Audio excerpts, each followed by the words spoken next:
Hello, my name is Carrie Mocyk. I'm one of the instructional designers on campus, working alongside with Theresa Gilliard-Cook and Douglas Hemphill.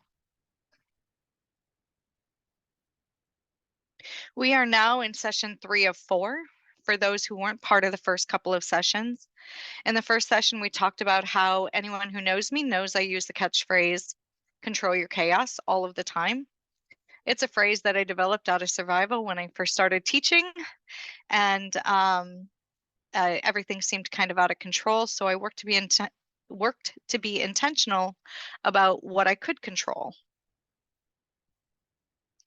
The first session was what's in it for me, and we talked about what do you get out of making your courses, making changes to your courses to better control your chaos.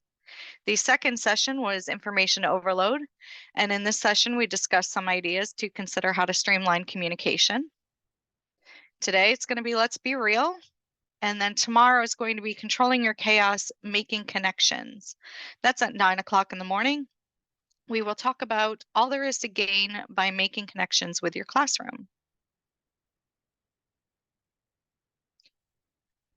So the purpose of these sessions, it's to give you some space to consider the idea of controlling your chaos. Throughout the semester, there are times when things go just as you planned. And then there's others where you wonder how it's the 7th week of class already. Sometimes you have control over it, and sometimes you just don't. But we're going to focus on what we do have control over. In this session, we're going to identify what flexibility means to you in your course.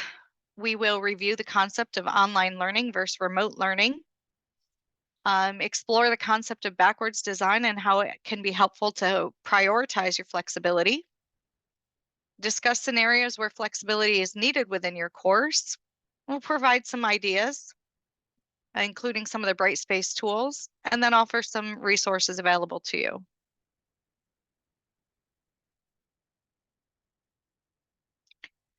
As much as I've said, control your chaos over the years, anyone who knows me and has spent significant time with me also knows the story of life happens.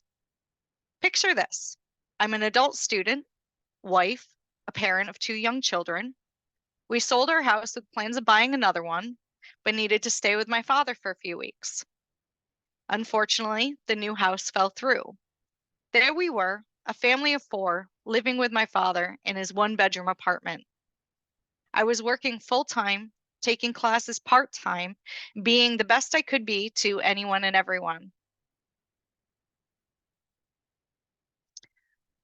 I worked on classwork throughout the night, and in the dark, on my desktop, at a children's desk, well, my father slept on the sofa right next to me. My family of 4 took over his bedroom. Let me tell you, I probably don't need to say anymore. In summary, I was not set up for success. It was towards the end of the semester and a paper was due. There was no way under any circumstance it was getting written on time. I emailed my professor to ask him to call me. I distinctly remember pulling over on 690 right before the Hiawatha Boulevard to answer his call. This is 2007, I would say, 2006. I started to explain, and he stopped me. He said, "So life happened. Go take care of life and let me know when you can get that paper to me." I was taken back. I was really confused. I didn't even get to give him the big speech I'd been rehearsing in my head. Yes, life did happen. I'll have the work to you in a couple of weeks. Later that night, I just couldn't stop thinking about his comment. The professor, who I already had a lot of respect for, just took my respect for him to a whole new level. It turns out that as soon as I knew I had time to complete the paper, I was able to write it in and hand it in early. His response took the panic out of the scenario, allowing me the headspace to complete the work. Little did he know those words would follow me through life, applying the principle professionally and personally. That same professor once met his graduate students in the classroom on the first day of class. He put a pile of papers down on the desk and said for us to all grab a copy of each of the assignments for the course. That's what the pile of papers was. He looked at us and said, "Your first assignment is to build the syllabus." He proceeded to walk out of the room and was nowhere to be seen for a solid hour. In that time, the 12 of us, yes, it was a small class, so there was that advantage, were really confused. We had no idea what was going on, but slowly started to look at the papers handed to us. On the paper was an assignment, the expected time spent on, and what the criteria was. We then pulled out a calendar, started taking notes of holidays or birthdays of family members, etc. We decided we didn't want anything due the week of Thanksgiving so we could be present with our family. Eventually, the professor came back and asked us if we just had decided on the syllabus. I got to tell you, like we hadn't figured, we weren't really happy about this. Well, sure, we'll do your work for you, but yeah, I guess we came up with something. And it was at that time he told us, first rule in teaching adults, be flexible. It doesn't matter how much we want education to be our main priority, life does happen. He says, I hope you came up, he says, whatever you came up with for your syllabus, I hope allows you to be successful in the course. And it's at that time we're like, he did that on purpose.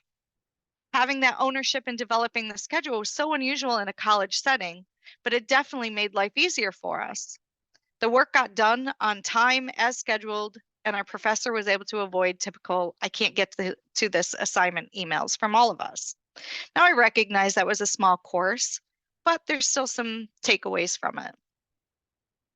I've applied this principle to my work and personal life. When I was teaching, I remember a time when it was we were supposed to be reviewing for an exam. I looked at the students who stared at me blankly. I could see they were not ready to test. They had two choices. I could give the exam anyway, or I could test them on Monday. I gave the students the option. For that week, they requested the Monday exam. Here's what I told them. My goal is for you to know this material. Whether you know it on Friday or Monday doesn't make a difference to me. I need to know before this session is over, you have the knowledge on these topics. So life happens. It happens for students. It happens for faculty. Here's the thing. While there's plenty of curveballs thrown our way throughout life, there are still times when life happening shouldn't be considered a crisis, when we know it's going to happen.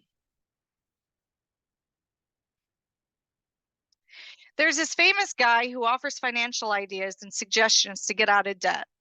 A long time ago, he sold a CD kit on TV.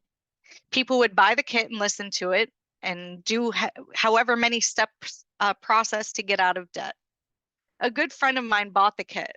She was telling me a little bit about it.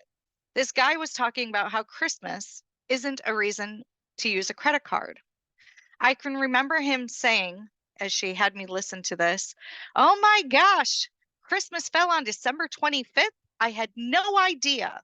What shall I do now? And another one is where he said, oh my gosh, my 15-year-old car needs a muffler. It's not really a crisis when you know or should expect it to come. For anyone wondering who I'm talking about, it's Dave Ramsey. I don't know much about him, but I do remember listening to this talk, and that's when I started the Christmas Club every year at my bank.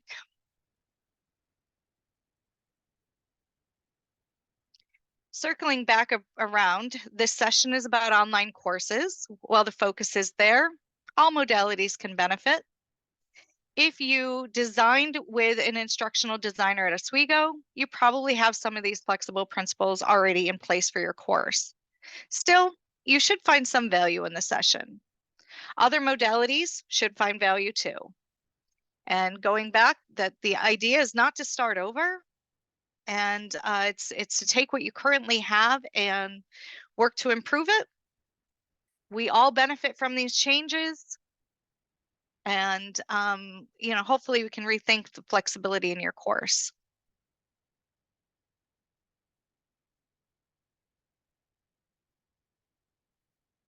Before we get too far into the session, I did want to discuss the importance of structure in a course. Due dates serve a purpose. Availability dates serve a purpose.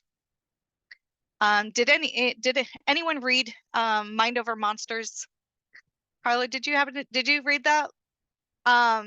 It did talk a little bit about, well, it talked a lot about compassionate challenge, giving the students a challenge in the course, but providing a setup to help them reach those challenges, setting the stage for student success. Being flexible doesn't mean that the course should be easy, and that's important to know.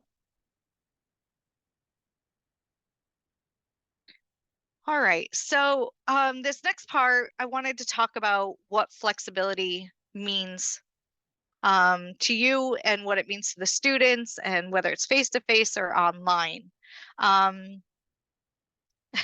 Carlo, do you have anything to say about that? Of course I do. Thank you. So two things come to mind. One is when I saw the author from Mind Over Monsters do a keynote, and she talked about deadlines online, like they default to 11:59. And I had two thoughts about that. One is that she instilled in me, do we really want students staying up late to rush to get assignments done at the 11th hour, which invariably they will do. And you talk about the importance of sleep and everything. So I really was intentional with not defaulting to 11:59. The other thing, though, connected back to your flexibility issue, is inevitably when I get that panicked email from a student, even if I move the submission time to 9 p.m., and I get the panicked email, or the student comes to me in class and says, my paper's not ready, can I submit it late? My default answer is, I'm not going to start reading them at 9 p.m. It's just not the reality. I will take a couple days to work through those. So you take some extra time, and let's talk about what's a reasonable amount of time. So I kind of shifted from, well, this is the deadline, to let's be realistic. I'm not, opening these things up at midnight or 9:01 p.m., whatever it is, and start grading. So trying to have a little grace, I think, is something that I've been trying to be more intentional with. Excellent. Yes, it definitely makes a difference, and it kind of follows what we're going to be talking about in just a moment. Okay, so we'll keep going. Does anyone else have anything to add to it? I'll just add that, I also try to embrace some flexibility in my course when it comes to deadlines. So I try to have some like soft deadlines and hard deadlines for certain assignments. And I've actually just, I was talking with a colleague about deadlines and how to kind of ensure flexibility, but also, give students kind of some accountability with even that flexibility. And so I started instituting a sort of like a 72-hour, no questions asked, you get the extension so long as you request it, before the due date, or, before the due time, or whatever that is. And, don't ask for a note or any kind of excuse, but just to, that maybe they just didn't prioritize that work for, whatever reason. They can, sort of, as long as they can communicate it to me that they need that extra time, they get it. And I think that's kind of a nice approach. At least I've liked it for this past semester, and I'm doing it again this semester as well.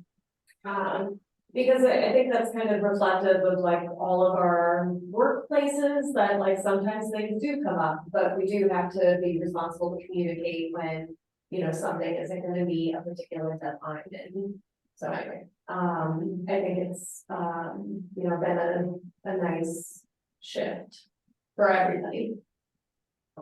Because like Carla was saying, I'm not grading things at 8 p.m. on a Sunday, right? So it's really no issue to have it delayed you know, for a period of time, but to then have, you know, kind of the expectation of when that's gonna come in is nice, and it's nice to have that conversation with students.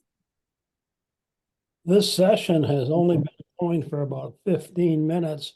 And already I am seriously considering right afterwards going to my online courses, and I have a couple sections this semester in changing the wording of my due dates sections. Because what I do is up until now, I have defaulted to the 11:59 PM date. But when anyone messages me and says, well, could I have a little bit more time? I say, well, sure. I say, quite frankly, and this is true, although I usually don't announce it to the class, but I think I will from now on. I do not consider an assignment late if it's there when I grade it. So if I grade it the next day, fine. If something happens and I don't grade it for 4 days, anything that's there is not late. And so what I think I'm going to do, based upon what some of you have already said, is indicate that I have a suggested due date of, say, and I like the way you were talking about that, Carlo, maybe 6 PM or 7 PM on a certain day, but indicate that, quite frankly, I'll just tell them I will not consider it late unless it's not there when I grade it. And I usually give a day's grace anyway, so if it's due on a Monday, I probably won't grade it until Wednesday. I'll just let them know, you know.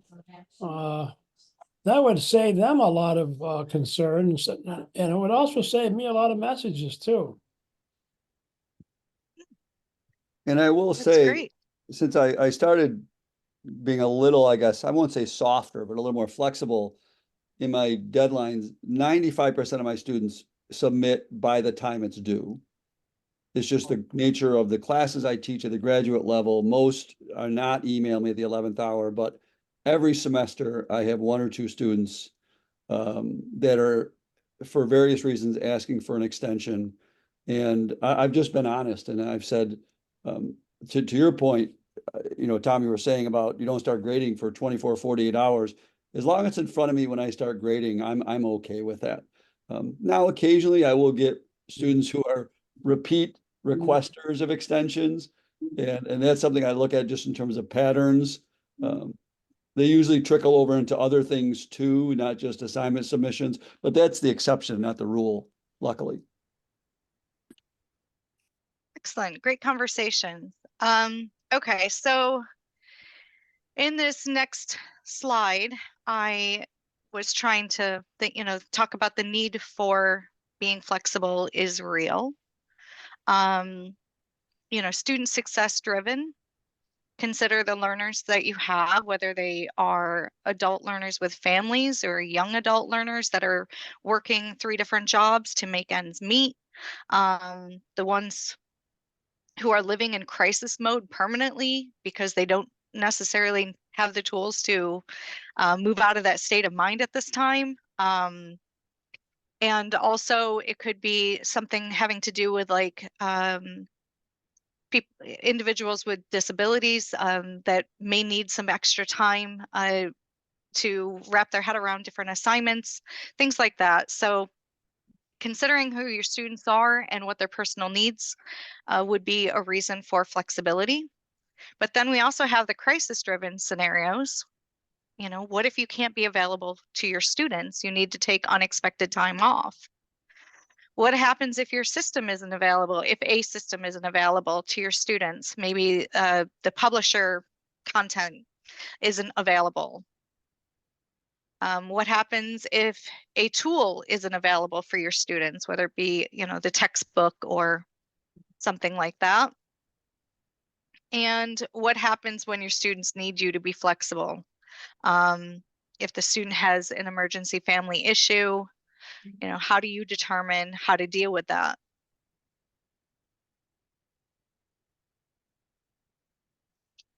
So thinking about your courses, let's consider, is there flexibility built into the course that will allow life to happen?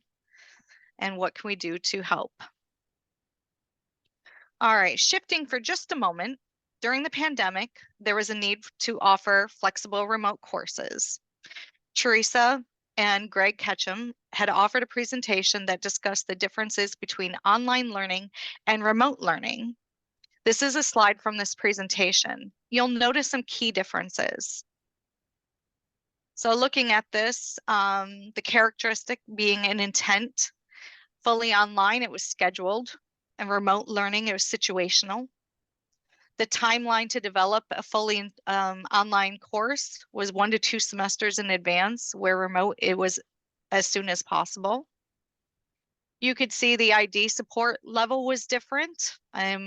If we were developing at that time, it was intentional and guided, and remote, it was just whatever you could come up with.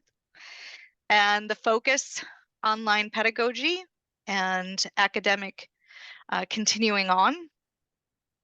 Faculty focus, we used the community of inquiry as a reference tool, but in remote, it was quick, anything obtainable that we could just offer.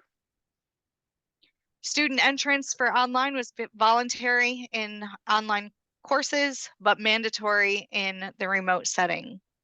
Student focus was varied activities intentionally planned. And in situational, it was trying to, in remote, it was trying to emulate face-to-face. Finally, in student assessments, it was multiple types, and in remote, it was limited types. Now, thinking about these differences, is there any way you could kind of summarize what the differences are? There's one word for me that comes to mind, and I don't know if you caught on to it, but it really talks about, it's about planning and being intentional. Online asynchronous, since it's planned so much in advance, and remote teaching and learning, not so much. So this is going to be about being more intentional through the process of making your course be more flexible. Helping you prioritize the need to be flexible. The SUNY Oswego IDs use a course design methodology based on the principles of backwards design. It's useful for designing courses for flexible settings such as online, hybrid, sometimes face-to-face. Wiggins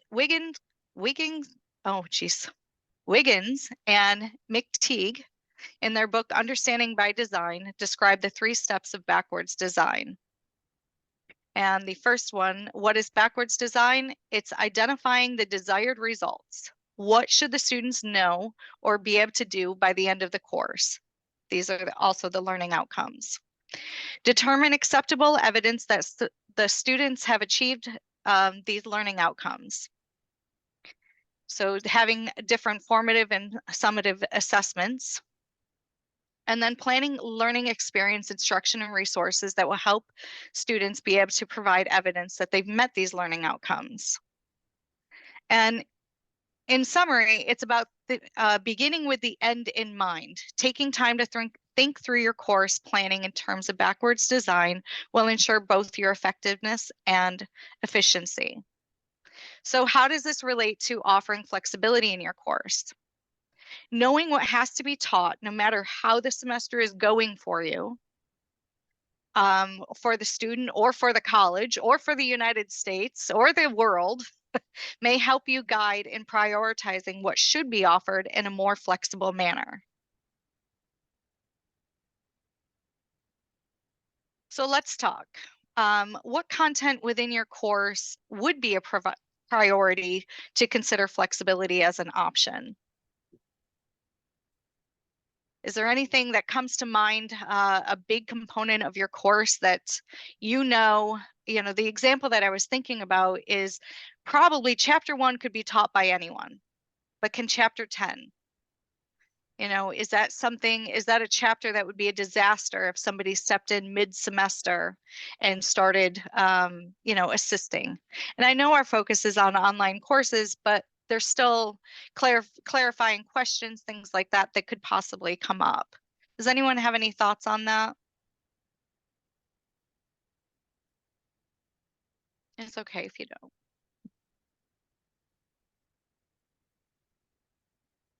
Yes.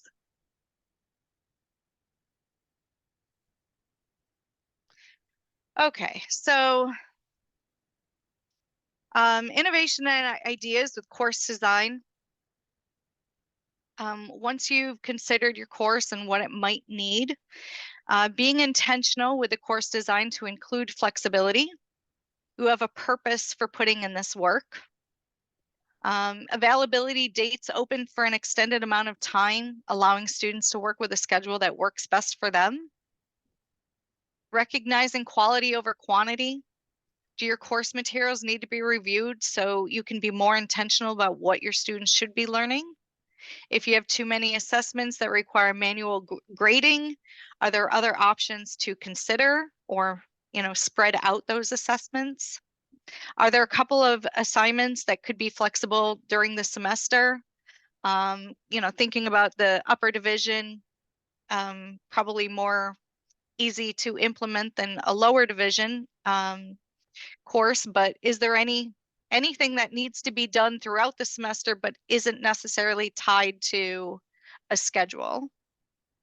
And then assessments. Is there any advantage of allowing the student to pick a path as far as, choosing assignment A or B with the same goal in the end? Is that something, just an example, would somebody rather write a paper over taking a test? Just something to think about. And it's really specific to your course, so can't go too far into it. With using Brightspace, using the automated features, due dates, availability, that's definitely helpful to offer. We worry with the availability features or any of these things, manual leaves room for error, so keeping that in mind. If you're going to respond to a crisis, if you think there's a chance that you may be pulled out of work for any reason, learning the Pulse app for faculty, having it installed on your phone and how to use it could be helpful. And then also knowing more about our learning management system and the ripple effect of a mid-semester change. That's really helpful because we do have that happen. You change out an assignment and forget to unlink it to the grade book, and now you've got all these other issues. And then also, if there's alternative assignments that don't need manual grading as much as the original assignment, is there a blend that you could consider for offering some flexibility there to make things easier for yourself in a time of a crisis? On Thursday, we have a few sessions related to this session, and it's making life easier with the date manager, the great and powerful intelligent agent, living education, which is using video in Brightspace, and the art of copying, moving course content from here to there. You'll find that each of these sessions will teach you more about the tools in Brightspace, and these can be important as you try to offer some flexibility in your course. Doug and I were talking about that the other day.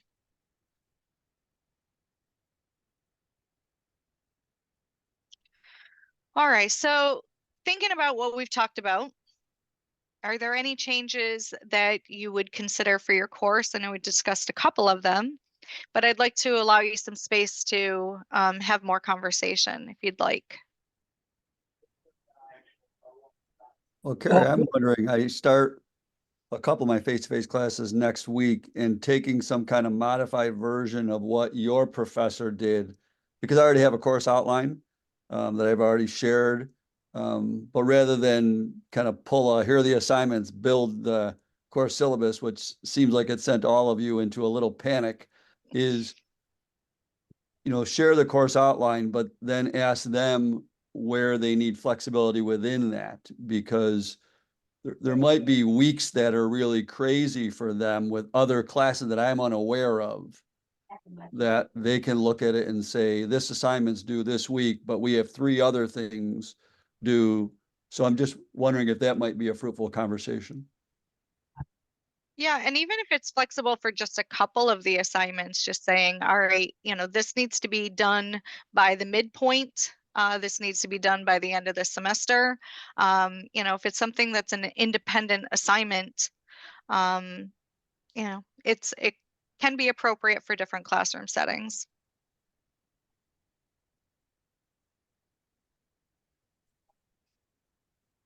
Okay. All right, and then, whoops. Forgot to remove that one.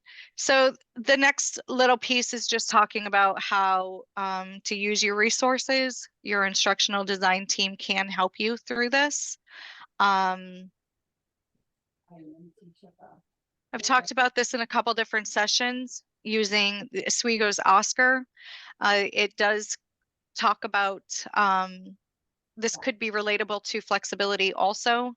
And we are going to share out a document that's going to give an overview of all 4 sessions and the key takeaways.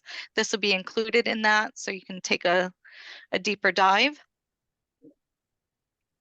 We also have our Innovation and Ideas website. And there we do have some trending topics and some different ideas for support along the way. You can join the Zoom Office Brightspace support sessions, Mondays from 1 to 3, Wednesdays from 10 to 12, and Thursdays from 1 to 3. That's more focused on Brightspace, but if you had a quick question, we'd be happy to help you out. And in closing, I just wanted you to consider when you receive a student's email with a crisis, it doesn't create a crisis for you. Or if you find yourself in a crisis and you know your course is ready to handle it, what would that world be like? So that is the presentation. Do you have any questions, comments, thoughts on it? I'll give you an example. Whoa, I had a course in winter session the first 3 weeks. I think it was on leadership. Yeah. And one of my students is a Parisian, lives in France and Paris. And for whatever reason, inclusive access was not working for him. Now, I don't want to do too much criticism, but I will say that once he told me, I sent a number of emails to various people in this institution. And each person pretty much gave the problem over to someone else, and it never, ever got done. To the point where finally it was suggested he just speak to Red Shelf, and Red Shelf said, we're overbooked right now. We can't even look at this for another week. Now you got a 3-week course and we're a week and a half, we're 7 or 8 days. It's a 19-day course, really. Although I gave them, for flexibility purposes, I gave them 3 or 4 days after that Friday. I gave them until Tuesday to turn in any late material because I had to turn in grades on Wednesday. And I was, at wit's end. The poor guy, he was trying everything. I was trying everything. So finally, and I hope not to have to do this again, I found an open source textbook on leadership that I thought was pretty good. It was about 200 pages. And I created over a couple of hours a course syllabus for him. 2 or 3 hours. I just said, okay. I made it simple. Okay. I mean, he had the same type of assignments. I think I chose 11 or 12 chapters, and there were cases in each one. I chose a case for each one and said, answer this as comprehensively and as specifically as you can. And by God, he not only finished the course in time, finished the course, he finished the course in well, in the regular time. That's about the most flexible I've ever been. But I felt for him. I felt for him, and there will be some discussions between me and 2 or 3 people in this institution starting next week when I get back on campus. Because if we're going to talk about inclusive access, which I think causes more problems than it's worth, I'm sorry, I do, and it's not because I'm an old timer. We always have problems with it. We seem to, and yeah, I mean, I didn't come here to criticize any process or any person, but I will say that that was just indefensible for a winter session course that lasts 19 days for someone. There are people who have responsibilities for these to take control and do something. And they didn't. So I finally said to the guy before I found the open source one book, I finally said, buy it, go online, buy it. I will support you. We'll demand that the institution refund your money for the. I think he still ended up having that taken out of his, added to his tuition bill. And they wouldn't. We couldn't find an online one, and they wouldn't ship out of the country. So yeah, sometimes. You talk about flexibility. If you're teaching a 3-week course or even a 6-week course, it's even more important to be flexible. Was really my point. Yeah, I mean, that's exceptionally valid, because we've actually run into that with accessibility issues, trying to get student an alternative format of a textbook on the fly. And, there's been miracles performed behind the scenes to make that happen, favors upon favors, from different people to help out a student. And, the reality is it's something to consider, recognizing in those short sessions, or honestly, it's any of the sessions, but semesters, to think a little bit about that. You came up with a solution, and maybe there's a solution using the content that you have. Like maybe there's a different way to access it, asking Red Shelf mid-semester instead of at the start of semester, for a backup plan of any sort. I'm not sure, but that's exceptionally valid, and very frustrating and difficult for a student. Well, I made a decision that works for me. I won't say it would for many other people. I canceled my book orders for the spring, and I am teaching all of my courses with my own material. And I'm going to continue. I've done it for a couple of courses. There are several aspects of creating your own course content completely. I call it the iBook, I for Ingram, rather than the ebook. Takes a lot of time. This winter session has been the busiest I've ever been in my life, but I redesigned 3 courses and with all kinds of my own content and web sources and everything. I think I've got 3 really fantastic courses. And you know what? What I like about it is they're going to learn exactly what I think they need to learn in that course, nothing more, nothing less. There will be no questions about what chapters do I have to concentrate on for an exam or anything like that. But it took an inordinate amount of time. But I'm going to do that for all my courses because I won't have to worry about. I like that idea. I like having more control over the content, and but also I'm tired. I'm tired of having ebook and textbook problems. Just tired of it. So It's this valid. creates a great deal more flexibility for them and for us, and for me. Excellent. All right. Any other final thoughts?